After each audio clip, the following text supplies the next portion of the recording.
हरियाणा वीरों की भूमि, दूध दही का खाना और दिल को छू लेने वाले रागनी गाने। लेकिन क्या आप सोच सकते हैं कि इस खुशहाल प्रदेश के पानीपत में एक ऐसी घटना घटी जिसने इंसानियत को शर्मसार कर दिया।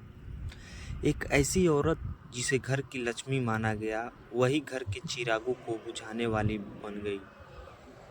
दोस्तों, यह कहानी है पूनम की, जिसने नफरत की आग में अपनों का ही अंत कर दिया। यह कोई फिल्मी कहानी नहीं है, बल्कि हकीकत है। एक ऐसी सच्चाई जिसे सुनकर किसी का भी कलेजा कांप जाएगा। आखिर क्यों एक माँ अपने ही कलेजे के टुकड़े की जान लेने पर उतारू हो गई? क्यों उसे बच्चों की मुस्कुराहट से नफरत थी? चलिए इस खौफनाक राज के पन्ने पलटते हैं। साल 2023 की शुरुआत थी। कड़ाके की ठंड पड़ रही थी। पानीपत के सोंधीपुर गांव में सब कुछ सामान्य था, लेकिन अचानक शोर मचता है कि पूनम का 3 साल का बेटा शुभम और उसकी ननद की 7 साल की बेटी कहीं नहीं मिल रहे हैं। पूरे गांव में हड़कंप मच गया। घंटों की तलाश के बाद जो मिला, उसने परिवार के पैरों तले जमीन खिसका दी। दोनों मासूम बच्चों के बेजान शरीर घर के पास बनी पानी की टंकी में तैर रहे थे। चीख पुकार मच गई। सबने इसे एक दर्दनाक हादसा माना। लोगों को लगा कि बच्चे खेलते खेलते गिर गए होंगे। पूनम उस वक्त सबसे ज्यादा रो रही थी। उसने ऐसा ढोंग रचा कि किसी को शक तक नहीं हुआ। एक माँ का अपने बच्चे को खोने का दुख देखकर पत्थर दिल भी पिघल जाएगा। लेकिन उस रोते हुए चेहरे के पीछे एक शातिर दिमाग अपनी अगली चाल चल रहा था। समय बीतता गया, घाव धीरे धीरे भर रहे थे। अगस्त 2023 में पूनम अपने चचेरे भाई दीपक के घर सिवाह गई। वहाँ खुशियों का माहौल था, लेकिन पूनम के कदम पड़ते ही वहाँ भी मातम छा गया।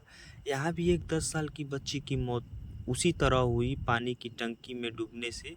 हैरान की बात यह थी कि जहाँ जहाँ पूनम जा रही थी, वहाँ बच्चों के साथ हादसे हो रहे थे। पुलिस और परिवार के मन में अब सवाल उठने लगे थे, क्या यह महज इत्तेफाक था?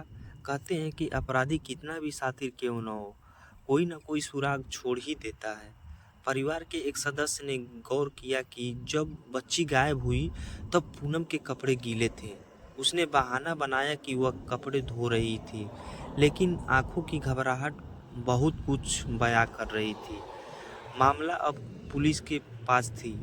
पुलिस ने पानीपत पुलिस ने जब कड़ी से कड़ी जोड़ी, तो उन्हें समझ आया कि इन सभी मौतों का केंद्र एक ही महिला है। पूनम को हिरासत में लिया गया। शुरुआत में उसने पुलिस को गुमराह किया, लेकिन जब पुलिस ने सख्ती दिखाई तो वह टूट गई। पूनम ने जो कबूल किया, उसे सुनकर अनुभवी पुलिस अधिकारियों को भी पसीने छूट गए।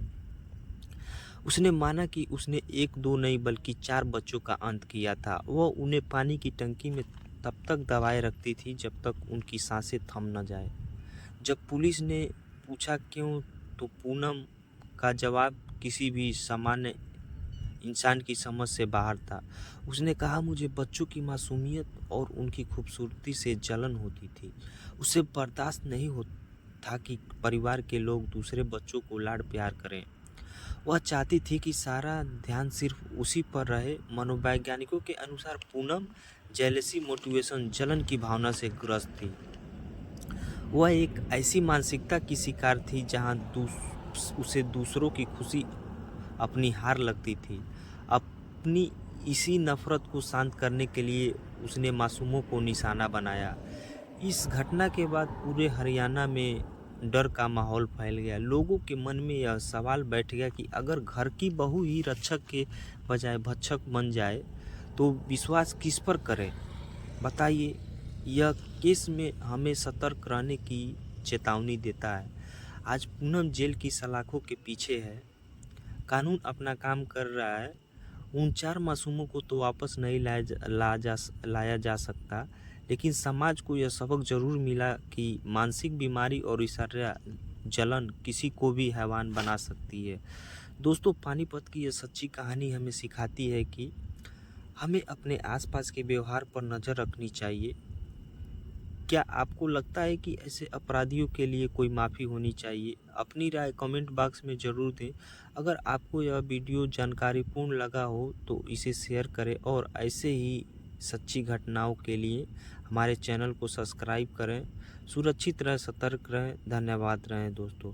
दोस्तों, ये मेरा कहानी बनाने का मकसद है कि लोग सतर्क रहें, सुरक्षित रहें। मिलते हैं अगले वीडियो में, तब तक के लिए जय हिंद, जय भारत, धन्यवाद।